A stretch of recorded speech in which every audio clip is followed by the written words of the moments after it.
Saat Bapak divonis tertular COVID-19 nih ya, apa yang pertama sekali ada dalam pikiran Bapak? Baik-baik saja. Jadi maksudnya saya sangat-sangat pede karena pada waktu itu ya. Jadi ini perhatikan perjalanan kepedean saya gitu. Nah ada pede, nanti tidak pede, nanti pede lagi. Nah itu tidak percaya diri. Nah itu kenapa pede? Karena based on statistik. Jadi sebelum terjadi kena itu saya mempelajari statistik. Oh, kalau below 50 terus kemudian itu 99, sekian persen sehat. Apalagi kalau istilahnya tidak ada penyakit bawaan begitu ya. Saya kan tidak ada penyakit bawaan. Begitu kurang minum, saya mulai begitu saya menggigil saya ngebel lagi. Harus air hangat. Nah ini. Jadi kalau saya ditanya, pertanyaan saya begini. Ini ilmiah. Tabayun boleh buka ayo data ilmiah. Kalau obat belum tentu, masih di dalam riset. PCO masih belum tentu. Minyak kayu putih katanya masih belum tentu semuanya. Tapi pertanyaan saya, obat ada efek negatifnya? Ada macam-macam. Tapi kalau air putih ada efek negatifnya? Ada kalau terlalu banyak. Terlalu banyak. Nah sekarang gini, berapa saya tanya sama teman-teman, berapa ukuran air putih? 8 gelas. Salah 8 gelas Loki atau 8 gelas 1 liter. Yang benar tuh sesuai dengan berat badan. Kok Anda beratnya 100 kilo, binaraga minumnya 8 gelas Loki ya salah. Pak ya 250 cc tetap kurang. 100 kilo, 8 gelas, 250 cc tetap kurang. Baca buku itu di Dr. F. Beckman Hellick itu jadi dia ngomong begini. Bahwa manusia itu butuh air. Air berapa? Minimal 30 cc per kilogram berat badan. Saya misalnya bobot 80 kilo dengan tinggi 183.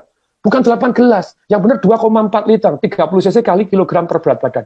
Pertanyaan saya, betul nggak kalau kurang air, ayo para dokter, para ilmuwan, kalau kurang air 4% Anda lemes, kurang 7% Anda sakit. Ayo mari kita buka, cari data, cari buku boleh.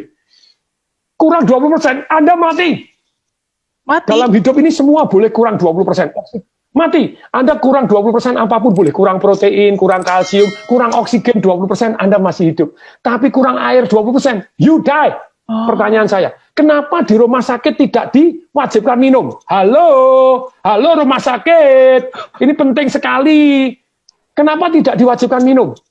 Lupa tuh kan harusnya minum sadar sendiri, tidak bisa. Saya ini tidak punya pengalaman sakit, saya diinfus. Karena diinfus saya pikir tidak perlu minum. Jadi saya merasa kondisi saya drop luar biasa karena kurang air. Nah sekarang kan sudah ada penelitian bahwa ternyata kalau yang namanya orang kena COVID itu darahnya mengental, makanya dikasih heparin, dikasih aspirin. Kenapa dikasih heparin? Suruh minum, woi. Wajibkan minum, diukurin, air hangat. Halo, please deh tolong disampaikan ke semua rumah sakit, semua orang-orang dokter-dokter, please. Karena ini ilmiah. Anda bilang kalau PCO belum terbukti obat-obat, Actemra apakah pasti saya dikasih Actemra, satu suntian 12,9 juta. Ternyata saya baca, betul itu menurunkan inflamasi. Tetapi kalau Anda kena pneumonia, kena TBC, kena itu mati loh. Banyak yang itu ada penelitian tuh, dikasih 5, ada yang ini mati loh, ada yang bahaya. Makanya saya suruh tanda tangan tuh, if something happen. Nah kalau itu belum terbukti menyehatkan, kalau air terbukti kalau kurang mematikan, kenapa tidak diwajibkan minum? Hoi. Sorry, saya sangat-sangat emosional karena saya ngerasain tidak bisa bernapas seperti apa. Mestinya kan air toh, supaya airnya, aduh nih, jadi diwajibkan minum. Jadi wajib, diukurin, wajib minum, ayo minum sedikit, 100 cc air hangat, 100 cc air hangat. Kalau Anda tidak percaya, perhatikan, kalau Anda lagi demam panas, Anda minum air hangat langsung, Anda berus keringetan, diukur, langsung suhunya turun kok. Iya. Coba, kalau ini sudah terbukti menyembuhkan, kenapa kok tidak diwajibkan? Wajibkan, boy. Saya sangat-sangat gemes ini. Semoga ini jadi viral, tidak apa-apa.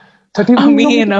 Diwajibkan. Jadi jangan obat doang, jangan infus doang. Kalau memang kurang harus wajib dijamin. Sekian minum sudah belum, diukurin, diiniin, kasih air hangat.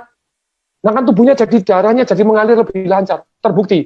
Kemudian dong, minum.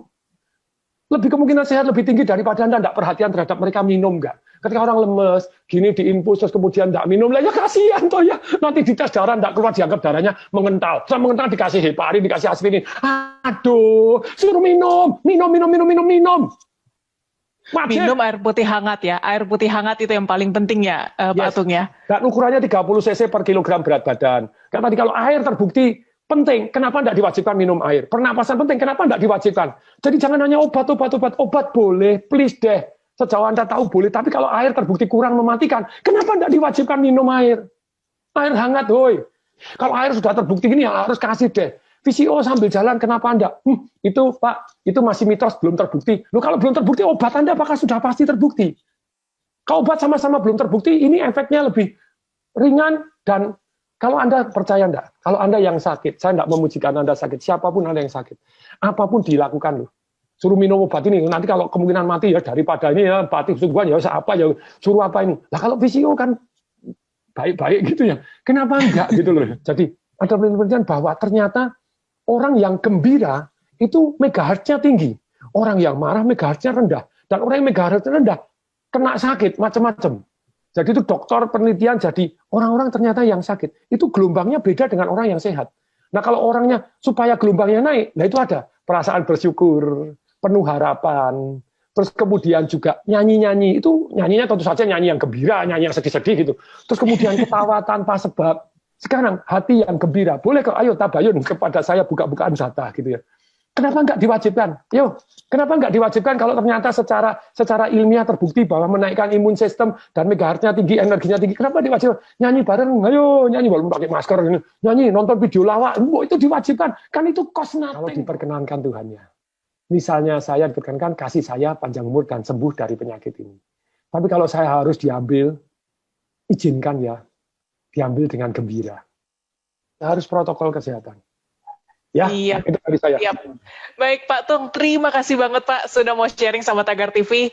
Sehat terus Bapak dan semoga kisah ini bisa memotivasi mereka yang sedang berjuang melawan corona ya Pak ya.